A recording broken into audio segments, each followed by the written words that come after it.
C'était pas la peine que si bonjour, moi c'est Iken. Je m'excuse avec mon épouse, on va s'absenter à 15h30 parce qu'on a un train. C'est l'info pour l'info, après on ne va pas en plein milieu, mais vers la fin, très vite.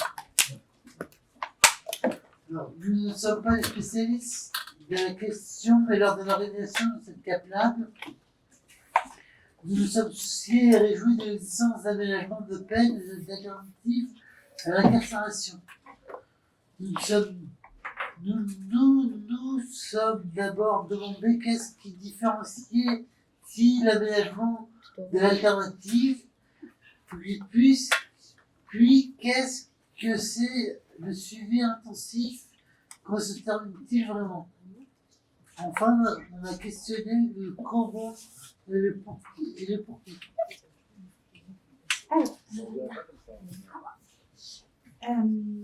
Si la question politique du fondement même de la nécessité d'enfermer ne doit pas être éludée, une longue tradition critique et pragmatique de transformation de l'institution totale qu'est la prison nous permet aujourd'hui de penser aménagement et alternative. Si l'objectif n'est pas encore d'abolir le système pénal et carcéral, ni de se substituer au jugement, il est pensable aujourd'hui d'organiser un jugement plus équitable, estompant les facteurs de fait et de droit qui jouent sur certaines personnes comme facteurs discriminatoires.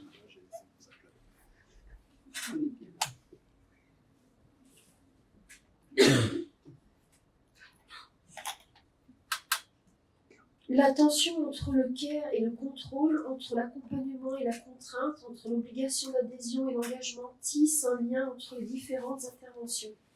La question d'un meilleur respect des droits est également au cœur de ces échanges. De la recherche sur le travail éducatif contre un milieu ouvert de la prise en charge pénale des mineurs, Catherine Lenzi commencera cette causerie sur le suivi intensif dans le milieu de vie comme alternative à la prison et présentera l'éthique du care comme réponse à la vulnérabilité des mineurs sous main de justice.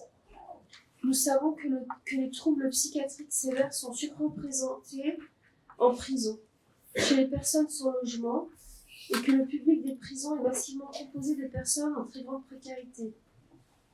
S'intéressant justement au croisement de ces variables incarcération, sans-abrisme, troubles psychiatriques, Anne Desrues, Margot Crété et Idriss interviendront ensuite sur AILCI, SI, une alternative marseillaise à l'incarcération par le logement et le suivi intensif pour les personnes vivant avec des troubles psychiques sévères et sans logement. Sylvie Daniel de l'association lyonnaise LEMA viendra parler plus globalement du placement extérieur comme mesure judiciaire au carrefour des alternatives et interrogera l'ambivalence et la pertinence de ces mesures. Sandrine Amaré d'Océlia et Anthony Place de l'association LEMA termineront cette causerie en reprenant certaines tensions présentes en filigrane dans les 3 interventions précédentes. Ils s'appuieront sur un dialogue à 3.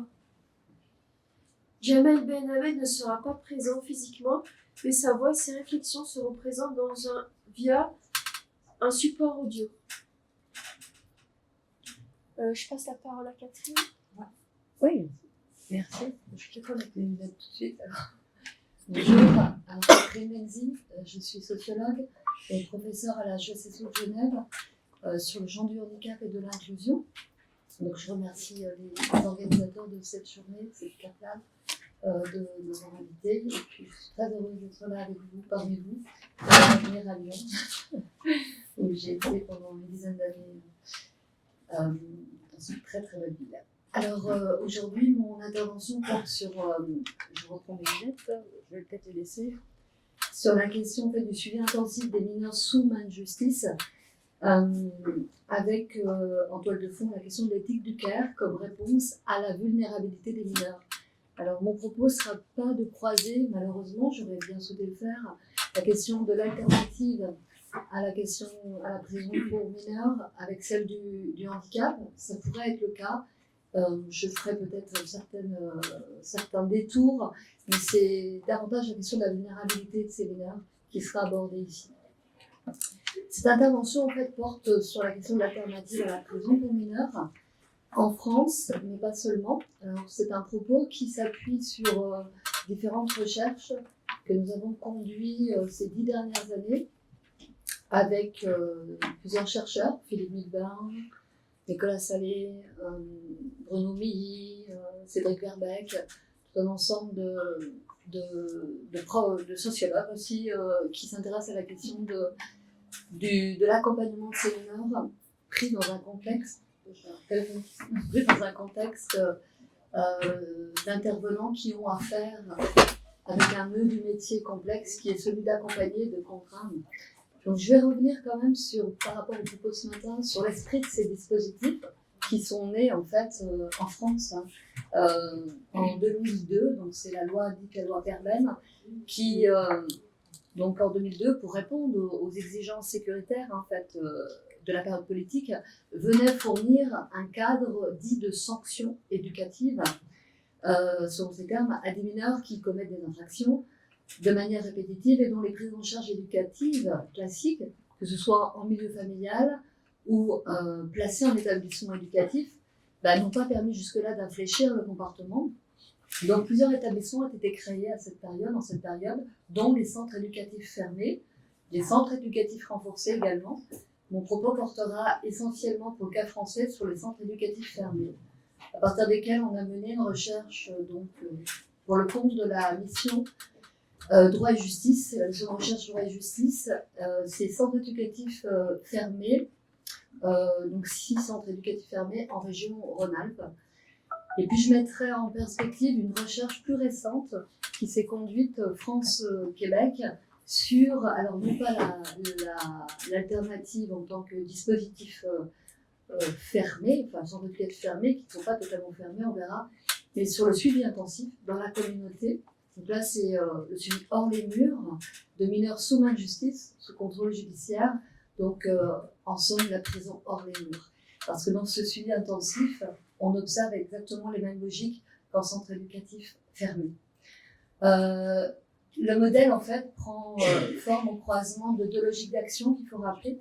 Donc, une philosophie protectionnelle et réhabilitative, c'est le socle historique de la justice pénale des mineurs, mais qui cohabite à partir de 2002 avec une nouvelle philosophie de l'action sociale et pénale articulée autour d'un impératif qui est celui de la responsabilisation. Donc il faut saisir ici rapidement cette nouvelle philosophie de la justice pénale des mineurs qui s'incarne dans cette, faut pas appeler l'éducation au pénal, entend rompre avec une vision de jeunes en danger pour évoluer vers une question, en fait, une vision plutôt d'enfants dangereux. On a parlé ce matin de la question de rendre visible cette question de la dangerosité. Il s'agit donc, pour ces jeunes, qu'ils se responsabilisent dans une logique restaurative dont on a bien parlé ce matin aussi. Donc c'est un processus qui a commencé en France dans les années 90, quand le développement de la réparation pénale est venu donner un contenu à la notion de responsabilisation.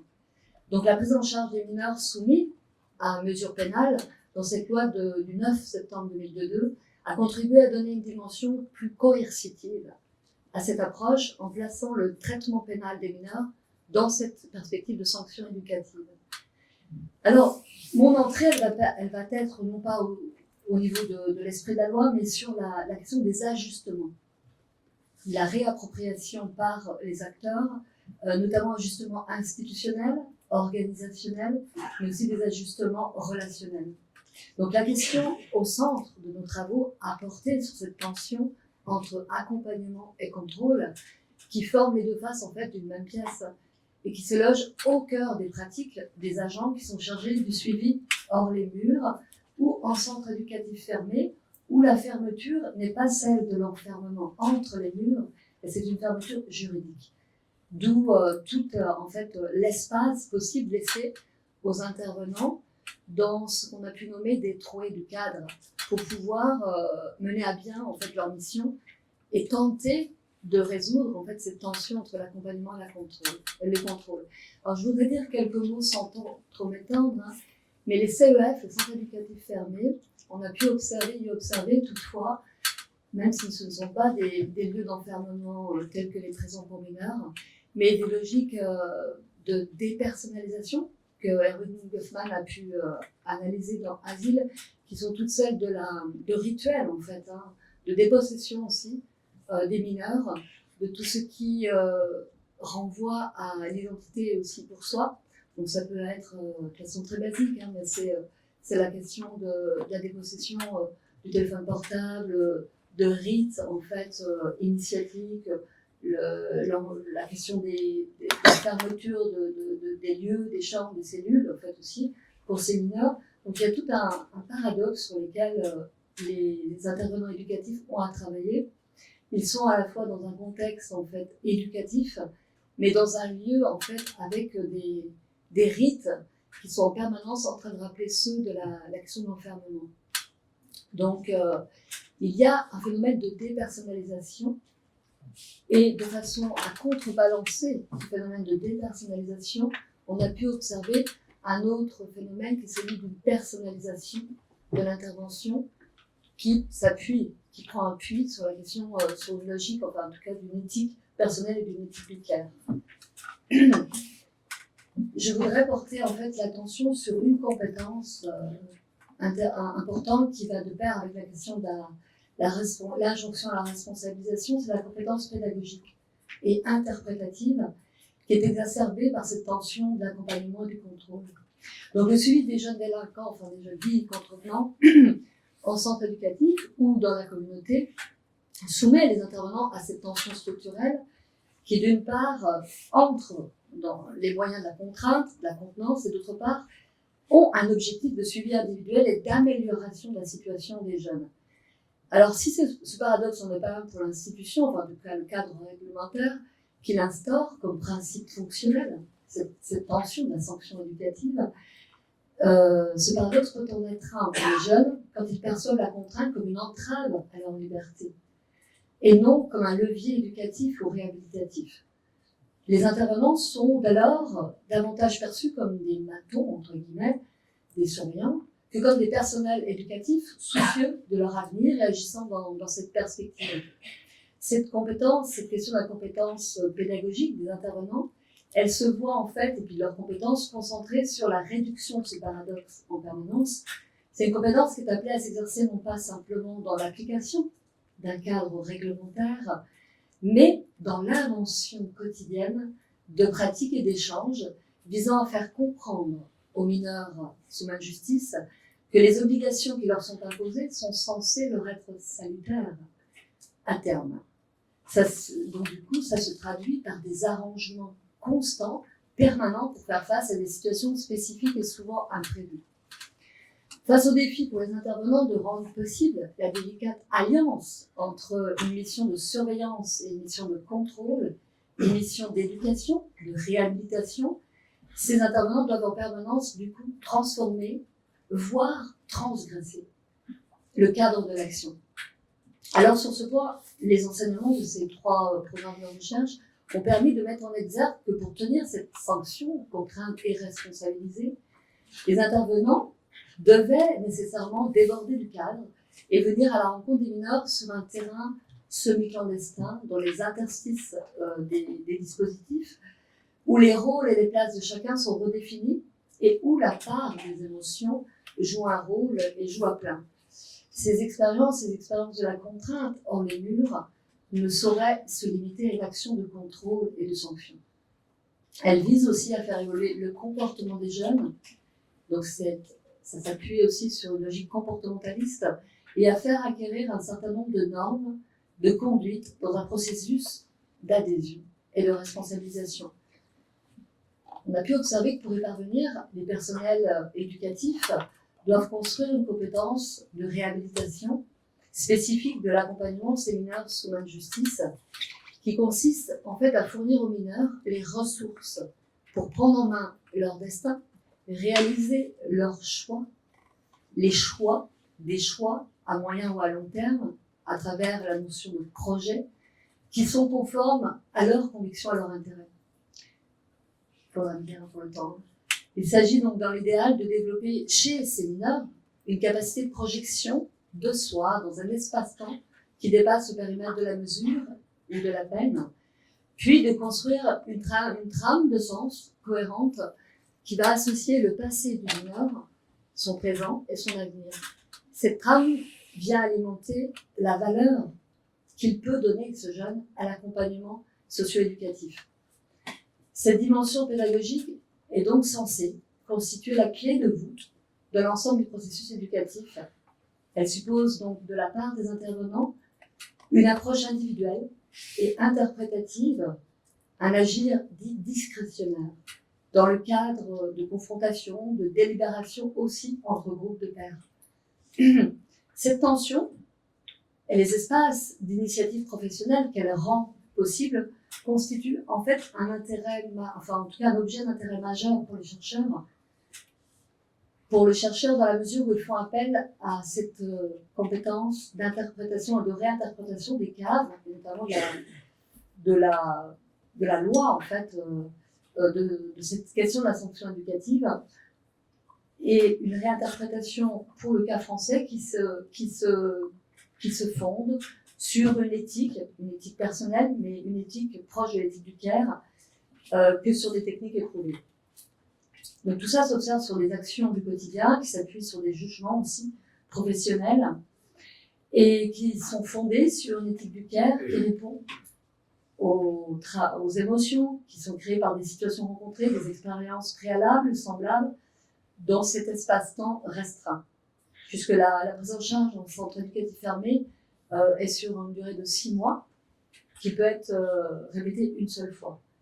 Je voudrais revenir aussi sur une notion qui est celle du lien de confiance qui existe entre les intervenants et les mineurs, pour parvenir à dans un cadre contraint, à construire un lien de confiance dans un laps de temps où on demande aux mineurs d'être dans une logique de responsabilisation. On a pu voir à quel point la question des présences, la présence sociale, donc qui est une notion qui renvoie aux travaux de Marc Bessin notamment, permet d'éclairer comment les intervenants parviennent à tenir cette tension entre accompagnement et contrainte, notamment parce que la présence des intervenants auprès des jeunes rejoue les tensions entre protéger et punir, aider et contrôler, accompagner et surveiller. Et ce sont des tensions qui sont propres au travail du CARE et au métier de présence sociale. On voit notamment, comme le rappelle Marc Bessin, comment l'efficacité de cette rhétorique de la présence joue ici sur l'ambivalence du terme entre protection et répression, veiller sur et surveiller. La présence, donc cette disponibilité à agir en situation contextualisée, de façon appropriée, constitue une manière invisible de faire autorité et d'obtenir le consentement et l'obéissance des mineurs à travers un sentiment de légitime puissance. Je voudrais, en quelques mots de conclusion, venir à cette recherche aussi qu'on a menée en caisse de résonance avec le Canada, où en fait deux enquêtes en parallèle ont eu lieu, donc une en France avec la protection judiciaire de la jeunesse et au Canada, au Québec, sur le suivi hors les murs avec des délégués à la jeunesse, où on a pu en fait montrer que 2 régimes de gouvernementalité existent. Alors là, c'est plutôt tiré à l'extrême, l'analyse à partir d'idéotypes qui peuvent en fait donner à voir. Je pense que la démarche en regard croisé nous a permis de faire ressortir à quel point, en France, la question en fait, le régime de gouvernementalité est un régime protectionnel qui renvoie à cette question de protéger tout en accompagnant le mineur dans cette logique de responsabilisation. Et c'est à partir de là qu'on a pu observer à quel point les intervenants s'appuient sur un mécanisme de personnalisation d'intervention. Plus les institutions, les dispositifs, finalement, mettent ou vont pointer les limites de l'accompagnement par les fins de mesure. Il faut savoir qu'un jeune pris en charge dans un centre éducatif fermé à 18 ans, on n'a plus de prise en charge pour lui. C'est-à-dire que les empêchements, les situations d'impuissance auxquelles sont confrontés les intervenants, les amènent en permanence à personnaliser leur intervention dans une relation qui s'appuie sur les registres du care, de l'attention, de la bienveillance, de la sollicitude, mais plus que ça. C'est-à-dire qu'il y a aussi toute une question du prendre soin qui va au-delà de la question de la sanction, tout en accompagnant le mineur dans cette logique aussi réhabilitative, de réhabilitation. Alors, je le reprécise, puis c'est très difficile en 20 minutes de le faire, le cas québécois portait sur la justice, on a parlé ce matin, actuarielle, donc sur la question des outils de contrôle du suivi des mineurs et qui vont en fait, ce sont des outils coter en fait le risque de récidive chez les mineurs. Donc on avait deux modèles en fait en parallèle avec qui a du coup exacerbé chez nous en France l'éclairage d'une éthique du care qui reste quand même très profondément ancrée malgré le tournant 2022 d'une logique beaucoup plus sécuritaire. On a quand même des professionnels de la protection judiciaire de la jeunesse qui opèrent un travail du care et qui est un travail paradoxalement qui se fait beaucoup dans les coulisses. Bon alors ça va suffire.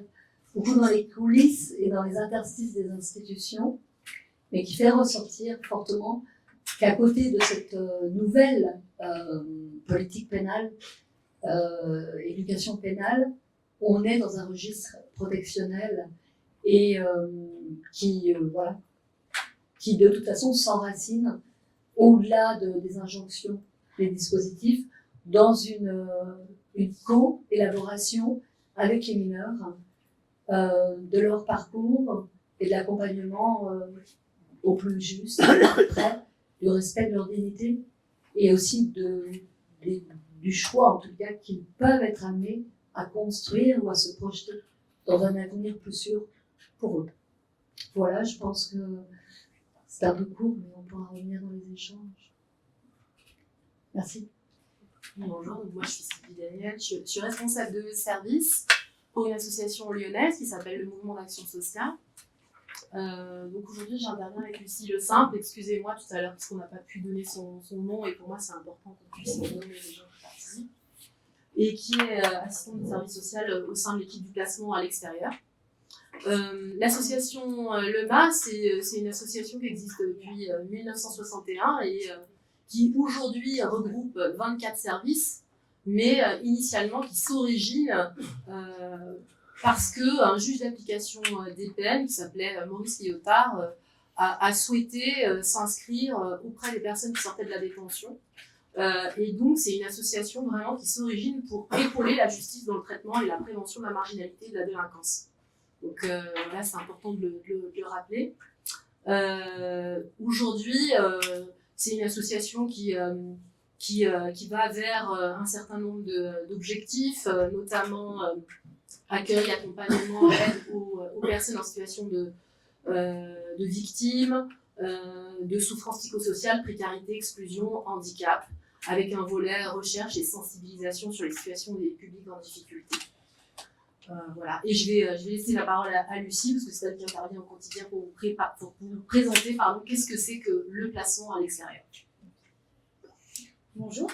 Alors, l'association LEMA, elle débute l'accompagnement des personnes en placement extérieur en 2011 au sein du foyer Maurice Liotard, qui était à l'époque un centre d'hébergement et de réinsertion sociale.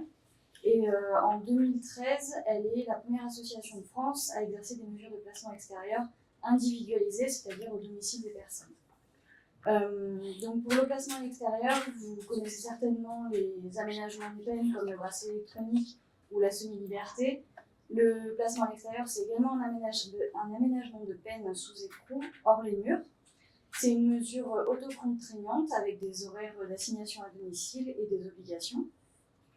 C'est une mesure qui est prononcée par un juge d'application des peines pour des personnes qui sont condamnées libres quand leur peine n'excède pas 1 an, ou des personnes condamnées détenues dès que leur peine n'excède pas 2 ans. Il y a d'autres conditions encore, mais on rentre un peu plus dans le détail. L'association possède actuellement un agrément pour exercer 30 mesures de placement à l'extérieur, soit en hébergement, donc au sein du centre d'hébergement et de réinsertion sociale qui est géré par l'association LEMA, soit au domicile, donc dans l'environnement des personnes, dans leur environnement naturel. Donc l'équipe du placement extérieur, on est 3. On est en lien avec le SPIP, et donc le conseiller d'insertion de probation qui est nommé et qui fait le lien avec la justice. Les missions de l'équipe sont le contrôle du respect des obligations socio-judiciaires. Donc au-delà des horaires qui sont bien évidemment à respecter, il y a aussi toutes les obligations qui sont liées à l'emploi, la formation, le soin à la santé ou la remise en lien avec la famille. Et nous, on effectue un accompagnement social renforcé, c'est-à-dire qu'on voit les personnes physiquement tous les 15 jours et on les contacte les semaines où on ne les voit pas.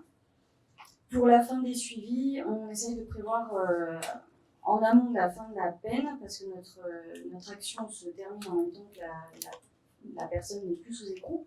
Donc on essaye de prévoir en amont des relais auprès des services de secteur ou alors des services qui sont, dont les personnes sont déjà dépendantes, par exemple les soins, les centres médico-psychologiques, où il y a déjà des travailleurs sociaux dans ces équipes-là.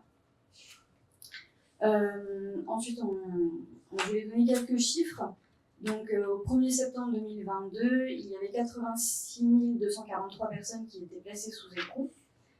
Et parmi elles, il y avait 707 personnes qui bénéficiaient d'un placement à l'extérieur. À ce jour, il y a 39, en 2022, l'association LEMA a accompagné 39 personnes sous placement extérieur. Enfin, pour nous, c'est important de croiser ces données, donc 86 000 personnes maintenues à l'écrou et 13 500 lits en psychiatrie publique.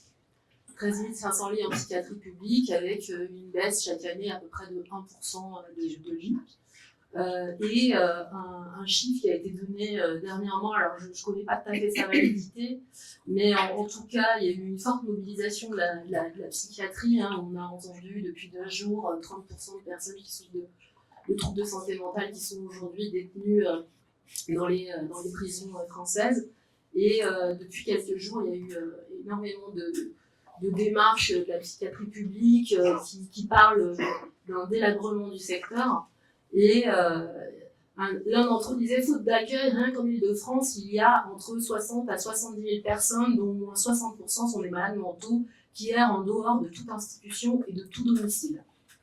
Voilà, donc à vérifier si les chiffres sont exacts, mais en tout cas, voilà ce qui avait été dit. Alors, à chaque fois qu'on essaye de se déplacer, en général, on vient avec quelqu'un qui a la capacité de parler du sujet.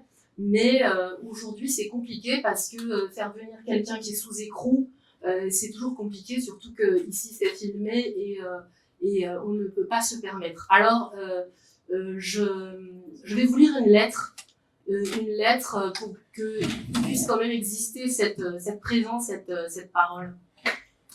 Donc c'est une lettre qui m'a été envoyée il y a à peu près 1 an et demi pour me faire une demande de placement à l'extérieur. Et c'est quelqu'un que je connais depuis une vingtaine d'années qui me l'a écrite. Je voulais être au calme et poser pour t'écrire à toi. Tu as droit plus que toutes les autres à des explications si ce que je vis peut s'expliquer.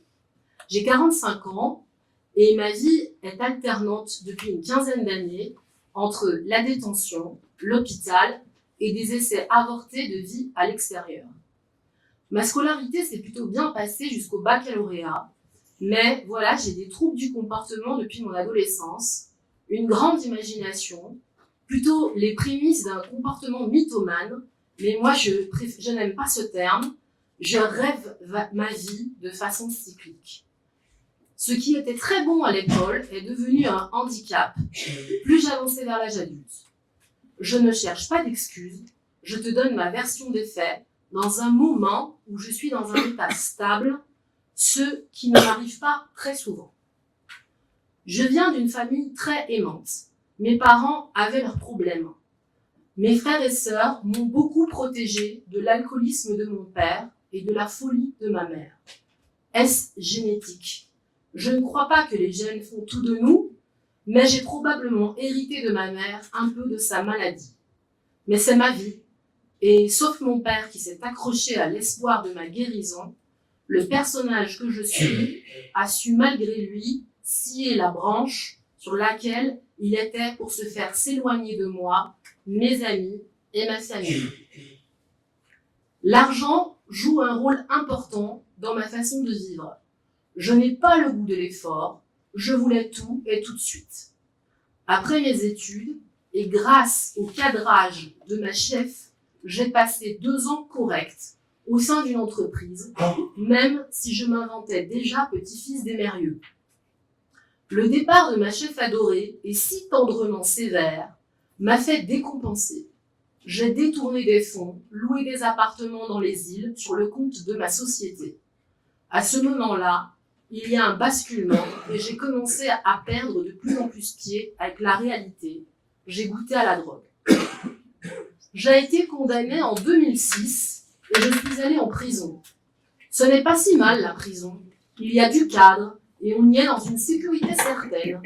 Bien sûr, on perd sa liberté, mais on est dangereux pour personne et la dangerosité du lieu est relative. Je suis sortie en 2007 en contrainte de soins. En 2008, après une période de plus d'1 an d'hospitalisation, sans dire un mot, j'ai pu vivre une période équilibrée, car encadrée par un foyer social. Puis, j'ai rencontré une fille. Je l'aimais, mais dès le début, je n'ai cessé de lui mentir. Elle est restée avec moi, malgré mes 3 ou 4 détentions, avant de jeter l'éponge les années suivantes. Je suis sortie de prison début 2019, et j'ai poursuivi le cycle des hospitalisations, dans le public tout d'abord, puis en clinique. Ces lieux de soins qui peuvent s'apparenter parfois à des clubs de vacances et à des lieux de beuverie générale.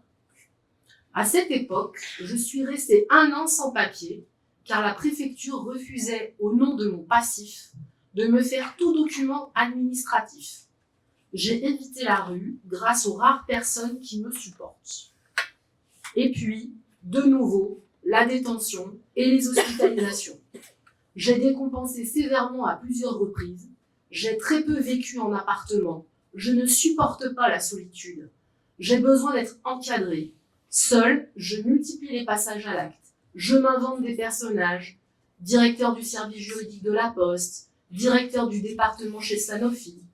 Aujourd'hui, je suis surendettée avec plus de 780 000 € de dettes de justice. Remboursement aux parties civiles. Le confinement m'a vue complètement décompensée et j'ai été de nouveau incarcérée. Mon père est mort et ma mère refuse tout contact avec moi ainsi que mes frères et sœurs. Je brûle tout ce que je touche. Voilà, c'est dit. Je suis fatiguée d'être moi. Je ne veux plus de cadavres sur ma route. Je veux plus de chaînes et plus d'amis. Aujourd'hui, je me tourne vers toi pour te demander une orientation au CHRS, le seul endroit où j'ai réussi à vivre en dehors de l'institution psychiatrique ou carcérale depuis plus de 15 ans. Je vais solliciter mon maintien dans cet établissement par le biais d'une demande de placement à l'extérieur. Le placement à l'extérieur, du coup, ça favorise la continuité de prise en charge dans les parcours. C'est un évitement des ruptures, c'est un maintien des soins, comme les suivis à addictologie ou les suivis en hôpital de jour, qui sont parfois mis en place depuis plusieurs années. Lorsque les personnes elles adhèrent à leur parcours, que ce soit social ou de soins, et qu'une peine est possible à aménager, le placement à l'extérieur est du coup une alternative qui favorise cette continuité. Et on peut aussi penser à l'enfermement que provoque la détention ou à l'atteinte sur la santé mentale que peut provoquer le bracelet électronique. La continuité de parcours est positive lorsqu'il y a des handicaps, donc on a pensé au cancer, au diabète, aux problèmes digestifs, toutes les maladies somatiques qui peuvent être incompatibles avec les conditions en détention, comme par exemple les problèmes dermatologiques ou gynécologiques pour les femmes, où on peut mettre en rapport le fait qu'il n'y ait que 3 douches par semaine en détention. Et du coup, les conditions d'hygiène ne sont pas du tout respectées pour ce genre de problèmes somatiques. Donc voilà, le placement à l'extérieur peut favoriser la continuité du parcours de soins, quel qu'il soit.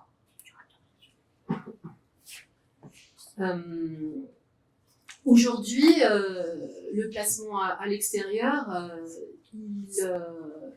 alors on vous parle que du placement à l'extérieur du côté du volet du handicap, parce que sinon on pourrait vous en parler sur d'autres registres. Mais ce qu'on peut observer à notre niveau, c'est que il est de plus en plus mobilisé pour des motifs liés à la dimension de la santé,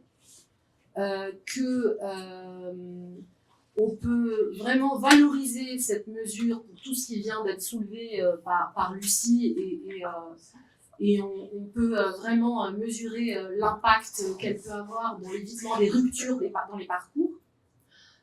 Par contre, ce qu'on aimerait vraiment soulever là, à la fin de notre exposé, c'est que ce qui est observé sur le terrain, et moi je l'observe à d'autres registres, c'est la difficulté aujourd'hui d'hospitaliser en contrainte des gens qui ont des troubles de santé mentale. Sur les 6 derniers mois, je me suis rendue à 3 reprises, c'est ce que je disais hier, aux urgences pour essayer de faire des démarches pour hospitaliser des gens qui allaient très mal et qui avaient déjà des passifs carcérales, que je n'ai pas été entendue et que pour 2 d'entre eux, derrière, il y a eu des réitérations des faits avec des violences sur personne et que depuis, il y en a 2 qui sont donc incarcérés. Voilà.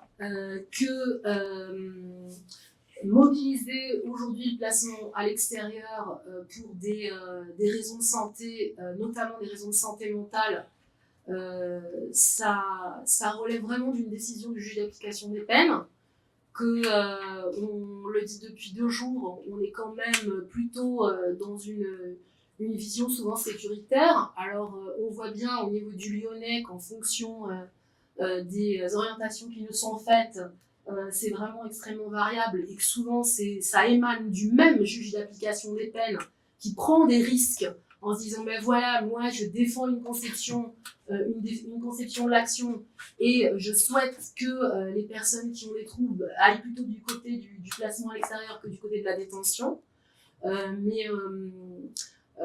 Pour avoir discuté notamment avec une magistrate il n'y a pas longtemps, elle disait que dans ces pairs professionnels, il y en avait très peu qui prenaient ce risque-là parce qu'ils ont peur de ce que ça peut produire éventuellement s'il y a des réitérations, et notamment des réitérations et des violences sur personne. Tout à l'heure, vous disiez que vous aviez 7 personnes dans votre équipe. L'équipe du placement extérieur aujourd'hui, elle est composée uniquement de 3 salariés et des salariés qui ne sont pas soignants. Et du coup, ça pose quand même drôlement question de mobiliser le placement extérieur qui ne possède pas les moyens humains et les compétences nécessaires si on développe le volet prise en charge des personnes qui ont des troubles de santé mentale notamment. Une question quand même qui reste la mienne là depuis quelques temps, quid de la contrainte de soins? En tout cas, je ne souhaiterais pas que le placement à l'extérieur devienne un substitutif de la contrainte de soins. Il reste 2 minutes. Ben, j'ai terminé.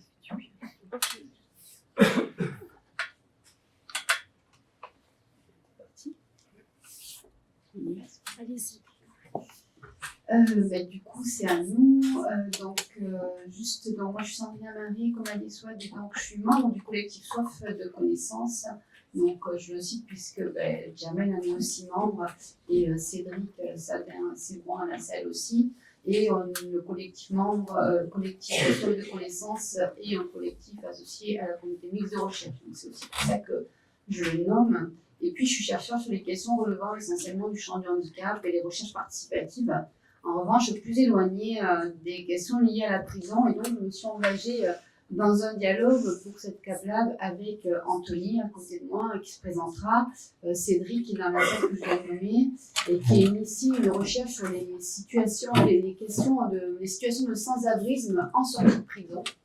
Et avec Jamel qui est avec nous mais qui malheureusement ses soucis de santé n'ont pas permis qu'il nous rejoigne en présentiel, mais il nous suit et il est en photo derrière nous. C'est lui qui va nous dire ce qu'il en est réellement pour lui qui a bénéficié de 3 aménagements de peine, à savoir la semi-liberté, le placement avec coloc et le suivi de justice à Rigou, donc un CHRS avec obligation de soins. Et je le laisse vous dire un bonjour. Bonjour, je m'appelle Jamel Benhamed, je fais partie du collectif, j'ai 20 ans de prison.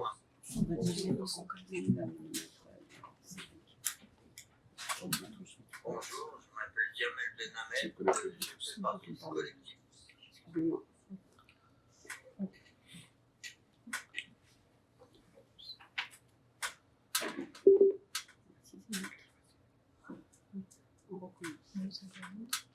Bonjour, je m'appelle Jamel Benhamed, je fais partie du collectif SWAP et j'ai 20 ans de prison à mon actif par intermittence, c'est-à-dire en plusieurs fois. Et je suis là pour témoigner de ce qui arrive en prison sur les modalités de placement extérieur et sur les soins en prison. Voilà, donc on va tenter aujourd'hui de vous restituer quelques lignes de force et des questions significatives qui ont été extraites de cette confrontation d'expériences conduite de façon discontinue, on va dire, avec les acteurs que j'ai déjà cités, mais aussi d'autres collègues, une collègue SPIP et un praticien hospitalier en addictologie qui nous ont accompagnés dans ce dialogue d'expérience. On va en retirer plusieurs points. Le premier, c'est quid des aménagements de peine, en particulier la semi-liberté, entre trop de contraintes et manque d'adhésion, choix ou non choix. Et là, je donne la parole à Jamel qui va nous donner sa vision.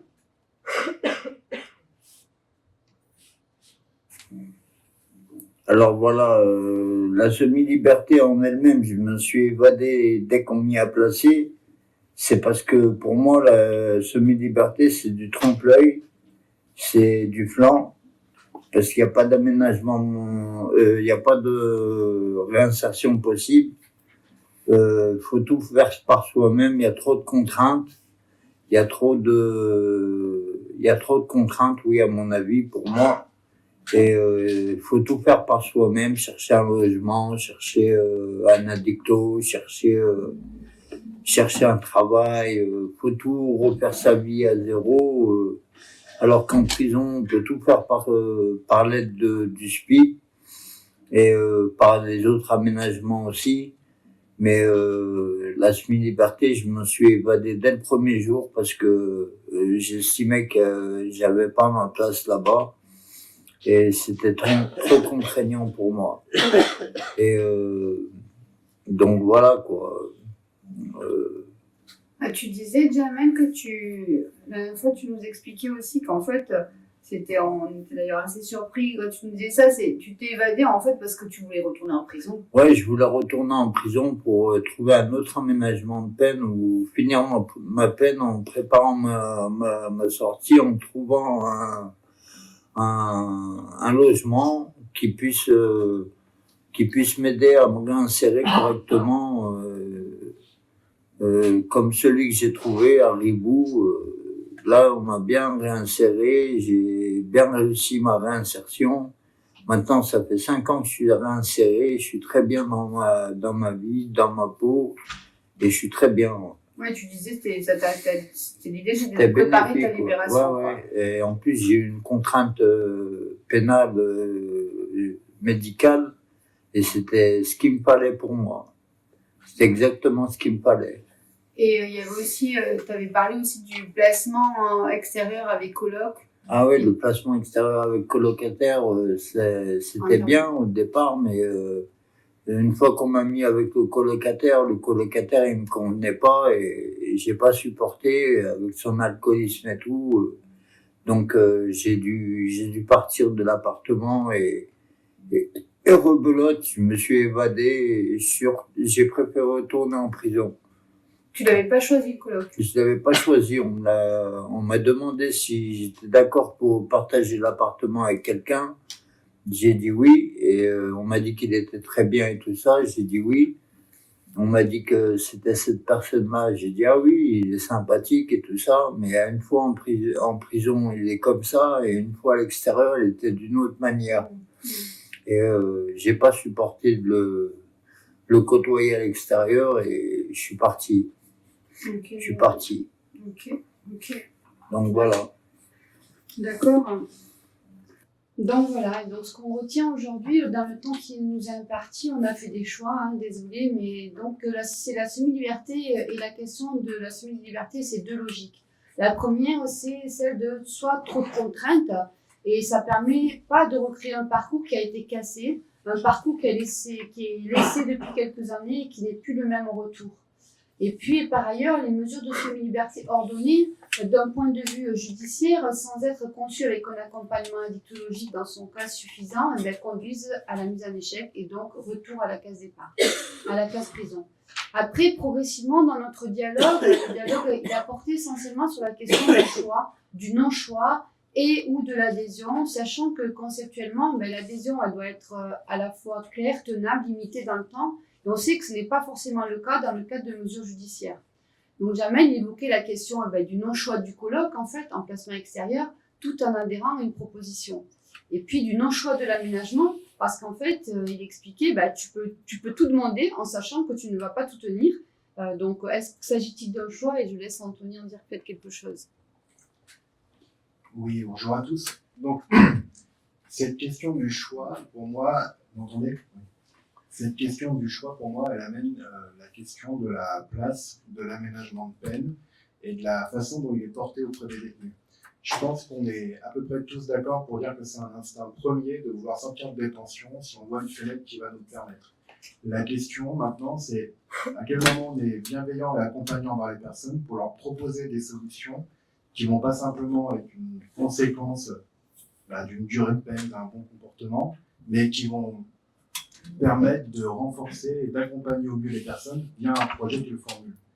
Et justement, pour moi, à l'instant T, de par la configuration judiciaire, mais pour plein de raisons, qu'elles soient institutionnelles, juridiques, parfois même bassement matérielles, on pousse les détenus à demander un peu tout et à se débrouiller avec ce qui leur est octroyé. Et alors moi, je pense notamment à la question du soin qui va derrière ça, parce qu'on a parlé de la question du colloque, de l'aménagement de peine, mais ça prend d'autres formes. Il y a la forme du choix du médecin, l'adhésion au parcours de soins qu'on peut avoir, qui est engagé en détention et qui doit continuer à l'extérieur, mais c'est une forme construite. Alors que dans certaines formes d'aménagement de peine, on sait qu'il y a une rupture de soins, on va en parler un peu plus tard, mais il y a une première rupture à ce niveau-là. Et enfin, la question en fait, ça c'est pour les aménagements de peine, autour de la question du choix et de l'adhésion des personnes. Il y a également la question de l'alternative à l'incarcération, où là la donne est quand même différente, puisqu'il y a d'autres choses en jeu que simplement la réinsertion de la personne, à savoir de ne pas avoir une rupture dans le parcours de vie. Et Jamel va nous en dire un petit mot. Par contre, l'alternative à la prison en mode semi-liberté, c'est pas mal du tout. La personne, elle peut pas perdre son logement, elle peut pas perdre sa vie de couple, elle peut continuer à travailler, elle perd pas son travail, elle va au travail le matin, elle rentre en prison le soir, elle peut voir sa famille la journée, elle a son mode de vie normal, sauf qu'elle dort en prison le soir. Par contre, Voilà, donc ça c'était pour la première dimension qu'on voulait traiter. La deuxième, c'est celle de la sanction et rupture de parcours de vie ou manque d'aide à la réinsertion. Et donc là, on va faire deux dimensions aussi, longue peine et courte peine. Les aménagements de peine peuvent avoir, dans le cadre de longue peine, essentiellement, peuvent être des facteurs provoquant la mise en échec pour quelqu'un qui est mis en placement extérieur ou en liberté surveillée et qui se trouve projeté dans le monde extérieur comme ça. Et donc là, pareil, un autre exemple qui sera donné par Anthony. Oui, donc, dans un de mes services, en l'occurrence c'est un CARUC, donc un centre d'accueil et d'accompagnement à la réduction des risques pour usagers de drogue, on a eu il y a pas très longtemps la visite d'un monsieur qui sortait d'une longue peine de détention avec un aménagement de peine et qui se retrouvait avec une ordonnance de 3 jours et c'est tout, en fait. Et le monde avait un peu changé depuis son entrée en détention. Il se retrouve à la rue, littéralement, donc avec une double peine, une question forcément de sans-abrisme et d'errance immédiate, et surtout une question de rupture de soins qui, dans le cadre de conduite addictive, ont quand même de fortes chances de ramener un passage à l'acte.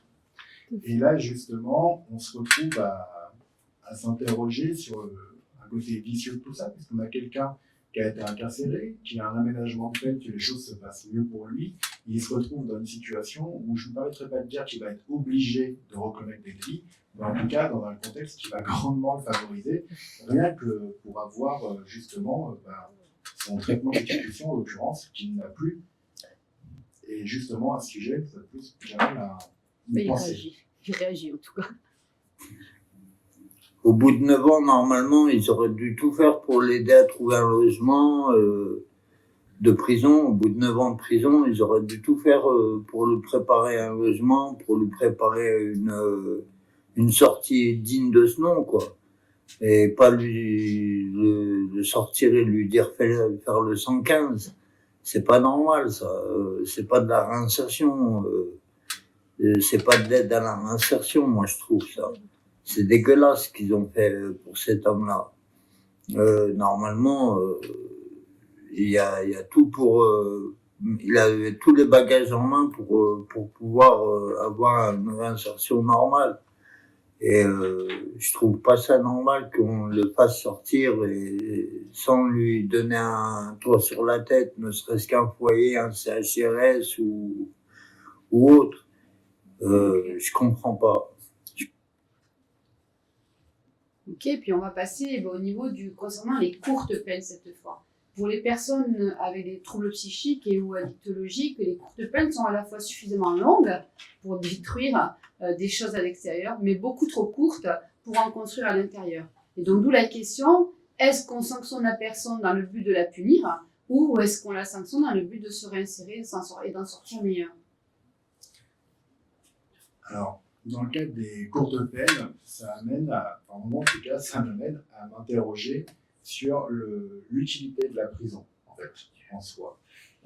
Est-ce que les personnes sont sanctionnées suite à un acte mis sur le banc parce qu'ils ont représenté un danger, un instant X, prennent le temps de se reconstruire, de se rétablir et de retrouver place dans la société derrière, ou est-ce qu'ils sont punis? Et je sais bien que j'enfonce peut-être des portes ouvertes, ça peut être un peu logique comme démarche, mais je pense que la question centrale se pose là, notamment pour les courtes peines. Si vous prenez quelqu'un qui commet un délit X ou Y, qui prend une peine de quelques mois de prison, c'est quand même un facteur de précarisation très important et derrière, une source de potentiel récidive.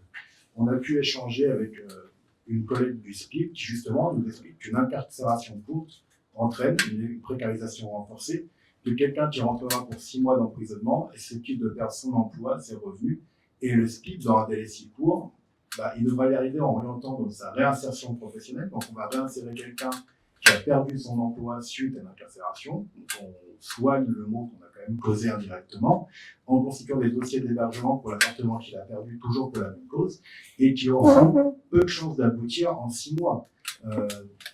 Les SPIP ont des charges de travail importantes, les délais pour les hébergements, en tout cas sur les grandes villes, sont quand même bien plus longs que 6 mois, et on se retrouve avec une multitude de démarches, et fréquemment, les SPIP se retrouvent obligés d'annoncer à la personne détenue « Faites le 115, monsieur, bon courage, et surtout ne récidivez pas ». Donc là, c'est quand même le sentiment de vider l'océan avec une fourchette, ce qui interroge en soi la pertinence des courtes peines et la place que doivent prendre les aménagements, les alternatives à l'émission. Il vous reste 5 minutes. Merci. Autre chapeau, c'était rupture de soins dans le cadre d'aménagement de peine ou le serpent qui se mord la queue. Parce que quelqu'un qui est en détention est donc pris en charge médicalement avec psychiatre, médecin, généraliste, addictologique ou autre, au moment où il passe un aménagement de peine, encore plus en fin de peine, ça devient de sa responsabilité, on en a beaucoup parlé, de continuer son traitement tout en ayant souvent l'obligation de soins. Et s'il ne remplit pas sa responsabilité, il met en échec son aménagement de peine. Donc, vous imaginez la suite. Alors là, on retrouve une logique similaire à celle de la rupture du parcours de vie, puisque dit autrement, alors je parle avec la coloration qui est la mienne, donc principalement sur la question des addictions et des problèmes psychiques, mais on se retrouve dans des situations où on aménage la peine de quelqu'un parce que ça s'est bien passé en détention, qui va voir son médecin, qu'il est dans une situation, on s'est trouvé dans une situation où c'est bien plus de continuer ce pourquoi finalement il a été valorisé. Et encore une fois, je vous renvoie à vous interroger, est-ce que l'aménagement de peine doit être une valorisation d'un comportement ou pas? Mais il se retrouve avec cet épée de Damoclès où s'il ne tient pas ce qui lui a été engagé, mais il n'aide pas à le tenir, il se retrouve en prison, où là les choses sont bien faites, il verra un médecin. Sachant que les CNT sont pleins à craquer, et pour la question de l'addicto, sur la scène lyonnaise, c'est porté par un médecin qui prend cette question à cœur, mais on se retrouve avec des systèmes qui reposent sur des gens et pas sur des systèmes fiables. Notamment en l'occurrence, j'ai pu en parler avec lui, et dans le cadre d'une obligation de soins, il faut retenir que la continuité des soins engagés en détention, à Lyon, comme je le disais, c'est assez simple, et je mets une parenthèse, c'est pas des guillemets assez, mais c'est assez simple que c'est centralisé au sein du même hôpital où les mêmes praticiens travaillent. En revanche, c'est bien plus complexe lorsqu'elle est prononcée avant une potentielle détention. Car par exemple, dans le cas d'addicto, on va demander au patient de se débrouiller tout seul, parce qu'il n'a pas engagé de soins pendant sa détention, ou justement, il n'y aura pas de continuité possible. Et là, on se retrouve avec un seul SAPAS à la métropole qui effectue les injonctions de soins judiciaires et qui ne sont pas compétents pour l'ensemble des produits.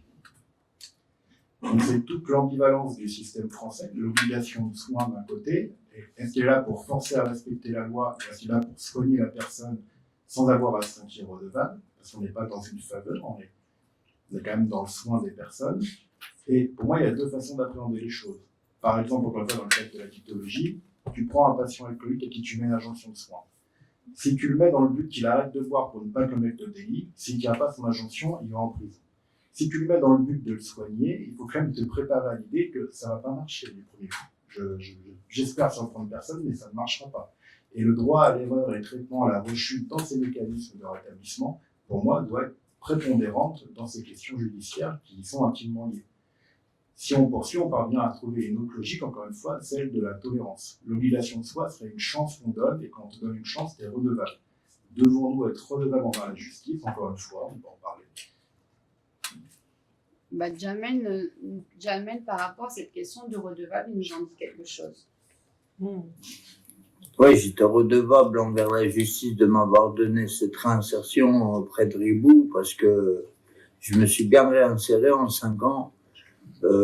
J'ai pas fait un pas de travers, j'ai respecté mes obligations de soins, j'ai respecté tout ce qu'il y avait à respecter, et j'ai été félicité par la justice, et j'en suis pas mécontent.